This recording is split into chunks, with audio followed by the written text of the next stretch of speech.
Whenever you think fringe, think Fat Fringe. It's safe for children's clothing and can be used on both knitting and crochet projects. Make it long, short, or vary the lengths. Space fringe close together or spread them out. Whether you work around the entire edge or just accent one or two sides, Fat Fringe is decorative. First, learn the essential techniques and fundamental stitches by working with a solid color. Later in the video, we get a bit playful and crochet multicolored fat fringe to finish the edges of our scrap-happy high-rise moss stitch scarf. Follow the link in the description below to download the companion pattern. When you're working fat fringe in one color, after you've finished your last row, now if your row has bumps in it or something like that, you need to even it out with a row of single crochet. But in this case, this brick pattern is pretty even. So what we're going to do is just turn and we're going to chain one.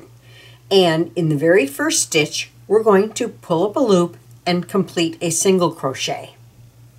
Then we're going to chain 15. 1, 2, 3, 4, 5, 6, 7, 8, 9, 10, 11, 12, 13, 14, 15. I happen to like 15. You can do 16, you can do 18, you can do 30 for really long fringe.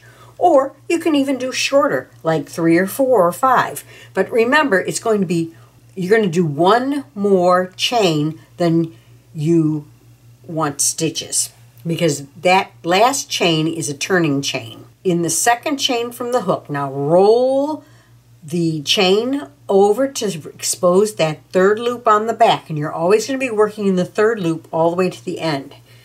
And we are going to insert our hook under that loop. Now notice what I'm doing. I'm pinching my work right there so that when I yarn over and pull through, I'm pulling through everything. I'm slip stitching into that stitch. Now some people slip stitch in a 2 motion action, which is pull up a loop and then pull the loop through and then pull through it a second time. Let me do that again.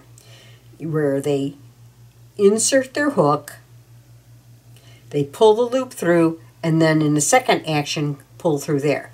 When I teach, I try and get people to insert their hook into the stitch, pinch it right at the bottom, and yarn over it and pull through all the loops on the hook, which is just 2. But what it does is it makes a really nice slip stitch, and it goes a lot faster because it's a one action motion. So I'm just working all the way down.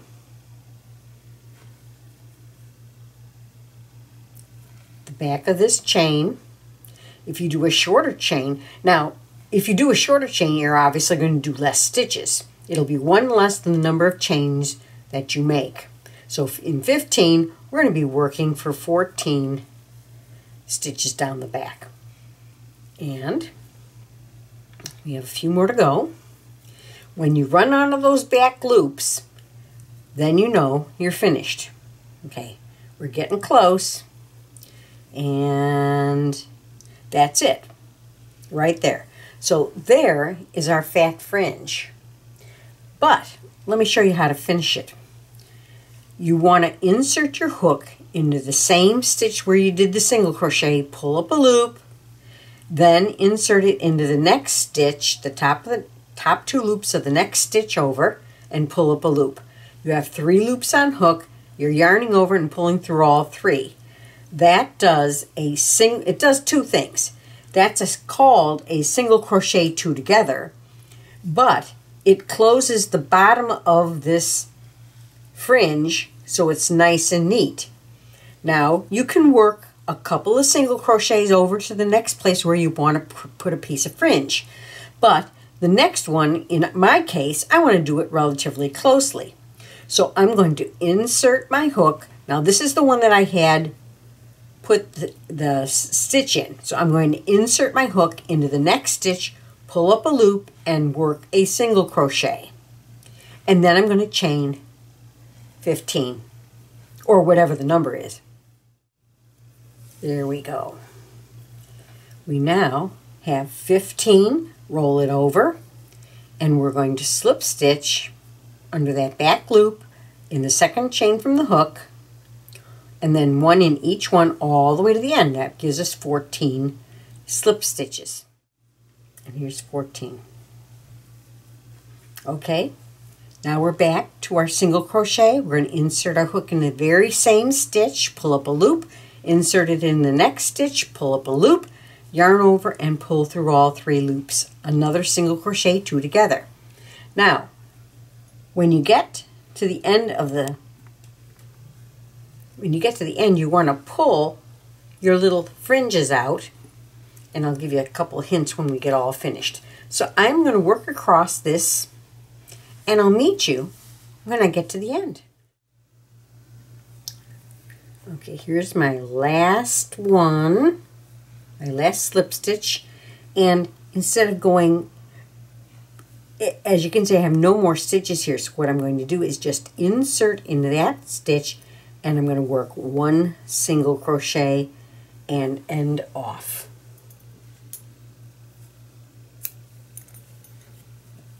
And that can be woven in, but that way I have fringe starting right on this edge and ending right on this edge. And isn't that cute, all in one color? This is our crocheted high-rise scarf. I'm going to finish the end like this with multicolored fat fringe. Isn't that great? I love it. Now you could put more in there if you wanted to, but I think for this size scarf, 8 pieces of fringe are perfect. Now this edge is nice and firm. If it is not firm, if it's loose or lacy or something like that, you may want to put an extra row of single crochets or at least a line of slip stitches along the edge to stabilize that edge. But this edge is perfect. So I can just go right into forming the fringe. You don't need much yarn for each piece of fringe, so I'm just raiding my smidgen bag for short, colorful bits of yarn. On the other side of the scarf, I have 8 pieces of fringe. This works out so that I have 1 piece of fringe applied, then skip 1 stitch, another piece of fringe applied, and skip 1 stitch, and so on. The object is to evenly distribute the fringe across the entire edge. But this is my skip one, and this is the stitch I'm going to work around. And what I'm going to do this is I'm going to insert my hook before that stitch that I want to work around. I'm going to pull up a loop, and I'm going to give myself a generous piece of yarn tail and chain 1. That will count as a single crochet, but I'm chaining with 2 strands of yarn. Then I'm inserting my hook on the other side of the stitch, pulling up both those the 2 strands of yarn, which is the yarn tail and the feeder yarn, and pulling up a loop, yarning over and pulling through all 4 loops on the hook. That starts me out. Now I'm going to chain my 15, or whatever length you want. 1, and I'm going to use up the double strand of yarn. 2, that's it. 3, 15. Now that gives me a nice length for the fringe. This fringe I think measures about 4 inches. Oh God, do I have a good eye. Look at that. 4 inches, right on. And that's what I want, because that's a nice length for a narrow scarf. This scarf is only like 6.5 inches wide. So then, just like before, I'm going to turn it over. Under the back loop of the second chain from the hook, I'm going to work a slip stitch. Then continue to work a slip stitch in the back loop of each chain. When you get down to these double-stranded ones, you want to just make sure you go under both the strands when the stitches are doubled. It makes it look neater. And here's my 14th. Okay. Now, when I get to this place here, I'm going to insert my hook, pull up a loop, and just slip stitch into that one too. And that concludes my piece of fringe. Now, the trick with this fringe is to weave that end in so it's gone. I'm going to thread up my needle and I'm going to stitch around this one and come up in the back like so. So that this part looks very even. And then I'm going to stitch across, and you can come across by following up the strands. You can do it this way, and I'm just going back and forth, or you can bring your yarn to the back side of the fringe, and here I'll flip it around for you, and you see how there's looks a little bit differently, and you can just follow this up also. Now I've already made about 6 or 7 stitches. It's not going to come undone, but when I get to that point, I'm going to stitch back through the center, and if you can tell that you're in the center, because here's my needle is going through it, I can't see it from this side. I flip it over, I can't see it from that side, then I know I'm in the right place. And there. Now you can clip both ends. I don't like to clip them too tight, too close to the fringe at this point. And the reason is I'm going to block this. And once I block it, the yarn tails will tend to stabilize in those pieces of fringe. I find it most efficient to weave in the ends when all the pieces of fringe are complete. The final touch to this is to slightly steam the fringe. What I like to use is a pressing cloth. Now I'm floating the iron over the cloth about 1/2 inch just so it gets hot, but no pressure on the knitting whatsoever.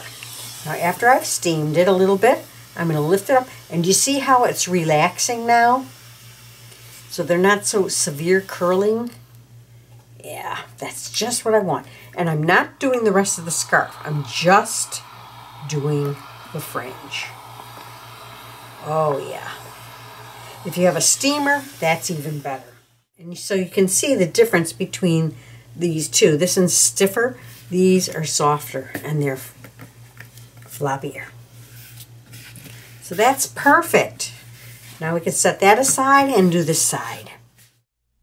Whether you prefer the solid or multicolored, Fat Fringe is yet another way to have fun finishing your crochet projects. I hope you enjoyed crocheting along with this video. Please take a moment to subscribe and ring the bell to receive notifications of upcoming videos and events. Happy crocheting!